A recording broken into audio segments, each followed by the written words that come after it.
Philippines, good morning. We're in our advice section. Thank you for those who subscribe on our channel. We're now in 39,000 subscriber and we're hoping by tomorrow we're gonna reach 40,000. Thank you. Yeah, so this letter is from Greg. Hi Terence and Beth, I am Greg. I found your channel via video recommendations and I'm glad I clicked your video because now I am your avid fan. I plan to retire in the Philippines and I want to live in farm like you got. Hopefully my little savings can allow me to purchase a small property where I can start my new life with new people.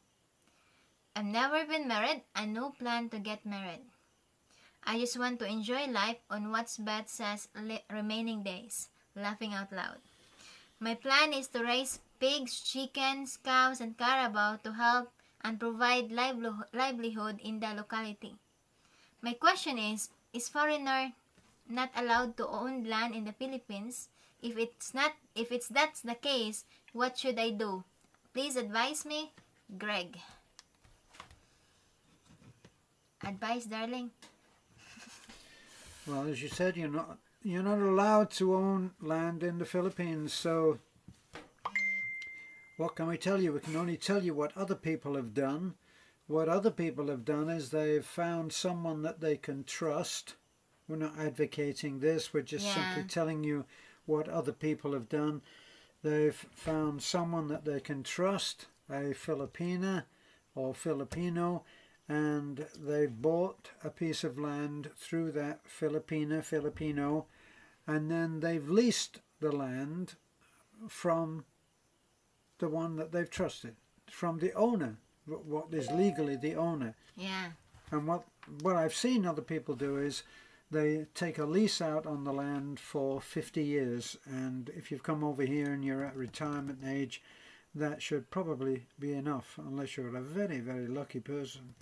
So that's what other people have done. You are adamant, of course, that you're not going to get married, and I accept that that's what you're saying, but we've had other people say this to us. In fact, one of our dear friends, Tracy, our Australian adventurer, he was absolutely adamant. He said, "No, I'm happy being single," and we actually made a joke about that, happy being single. And then just by accident, he invited a lady out for dinner, and he told us, I said to her, "Look, no strings attached, let's just have dinner together." So he wasn't propositioning her for a one-night stand or anything. He just said, "I'd like to go out to dinner, would you like to join me?" And she did join him on that basis, and then afterwards he said, "Well, this has been good, would you like to join me again for dinner?" And from that he found the love of his life. So yeah, so who knows, Sir Greg, that you will find someone that will give you spark. This cell phone is so noisy, I need to off this. Yeah, so who knows? When you came to the Philippines, you can meet your destiny, and about your problem that you want to, because I think a foreigner can own a condo, right? yeah, you can own a condo. Yeah, but we're not sure. Well, because a condo doesn't a condo have a lease with it anyway, or lease. So I think, but your question is, your concern is you want to live in the farm area where you can raise pig, because you cannot raise pigs and cow in the condo, right? It will be very difficult.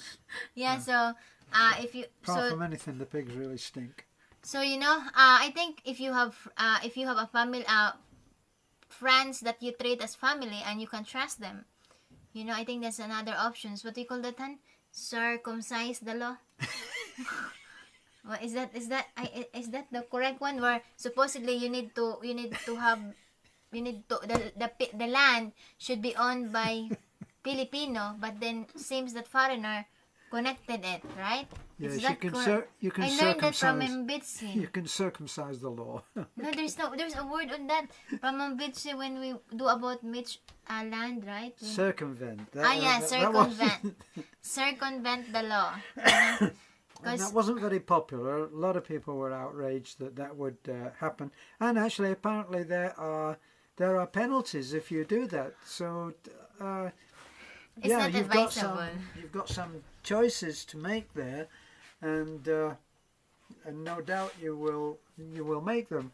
What I would suggest is that rather than go for a very grand plan right from the very start, like pigs, goats, cows, catabows, that's an awful lot to bite off in one chew. So why don't you just come over here and rent a place on a short lease? Have fun, and meet people, make friends, connect. See if you actually want to live here. It's not everybody's cup of tea. Yeah, and at the same time, you don't want to.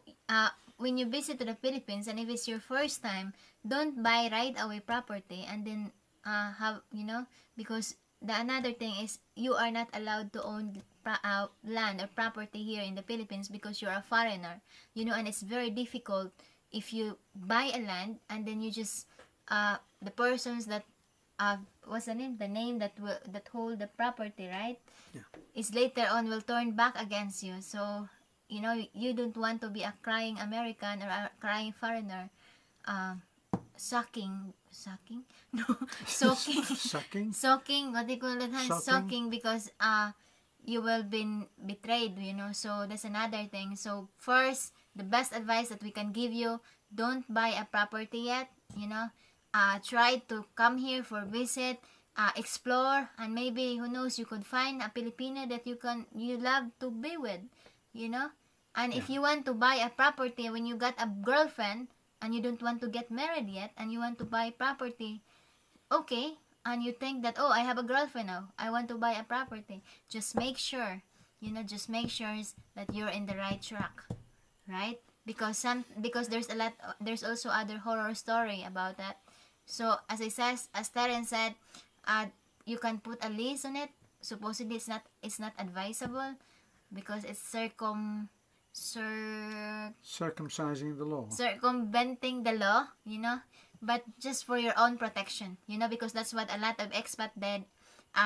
Lease, signed by the attorney, because it's your own protection as well. If you're predicting that things could go wrong, and they can, what other expats have done is that they've met someone and they've lived with them at least, and then they built a house, and then the horror story is that they built a house and then they've been given the elbow. They've you built the house and got the land organised, now you can leave, even if you are 100 years old.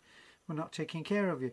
So that's the horror story. But then the other people who have predicted this, and it's the equivalent of a prenup agreement, where you say, well, what we'll do is we'll buy the land in your name, but at the same time that we buy it and I build a house, I have the right to stay there. So, and the way that you do that is by having a lease. Yeah. So you can't be gotten off the property.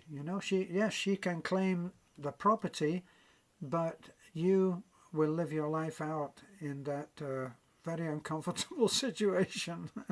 Yeah, in other words, for example, your boyfriend and girlfriend, and you buy a property in the name of your girlfriend, right, or your wife. So in other words, if things not going wrong or not going right in your relationship, your girlfriend or your wife cannot sell that property because you are leasing it. So you're the so in other words, you're the tenant, the long-term tenant. So in other words, even if it's not your own land, still you got protection on it.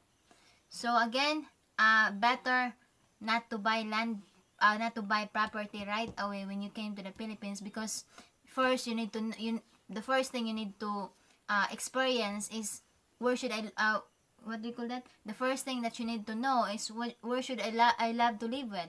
Should I be in Cebu, Manila, Mindanao, Bohol, Dumaguete, because you don't want to buy a property in Bohol and then in couple of months you visit Dumaguete and you said, I prefer Dumaguete. I want to sell my property in Bohol, so just make sure where you retire. Yeah, but he has said that he wants to be in a rural situation where he's got livestock. Yeah, and livestock to a great degree as well. A full livestock farm, for all I know, as to how you would describe it. But the point is that living in a certain place, and we know someone that's done this, bought a piece of land in the way that we're talking about through someone else, and then built a very nice house, but now is selling up because you need to be in a place that you really want to be. This sounds like a no-brainer, I know, but people do think that they're going to be happy in a place, and then they realize they don't have any friends there. So that's another important part of living in a foreign country, is that you need to have a support group. And you can establish this if you're telling us, say, and lots of people do, well, we're thinking that we're going to retire somewhere in the Philippines in 3 years' time. Well, if you're going to do that, you can establish friends in certain areas. You can study up, you can study your geography, and you can find out which areas you think you would like. And then you can try to establish contacts in those areas that you would enjoy having. We had a friend, Brian, who came, and before he ever came, he was writing to us, and then when he sent his boxes, he sent them to our address.